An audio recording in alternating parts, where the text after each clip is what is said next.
جی السلام علیکم، میں اسلم خان فاروقی واحد قومی سماجی کونسل کا چیئرمین یہاں کراچی پریس کلب کے باہر عافیہ موومنٹ کے احتجاجی جلسے میں یہاں شریک ہوں، اور یہ احتجاجی جلسہ اس بات کی غمازی کرتا ہے کہ عافیہ موومنٹ پر جو ظلم زیادتی ہو رہی ہے وہ سراسر ناانصافی ہے، اور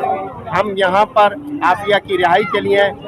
مطالبہ کرتے ہیں، اور جو سزا دی گئی تھی یہاں سالوں پہلے جو سزا اناؤنس کی گئی تھی اس کو ہم کنڈیم کرتے ہیں۔ ایک بار پھر ہم نے پہلے بھی اس کی مذمت کی تھی اور آج بھی اس کی مذمت کرتے ہیں، اور یہ کہتے ہیں کہ عافیہ بہن جو ہماری اس کو جو سزا سنائی گئی تھی وہ ایک مسلم ممالک کے خلاف کے منہ پر تماچا ہے۔ مسلم ممالک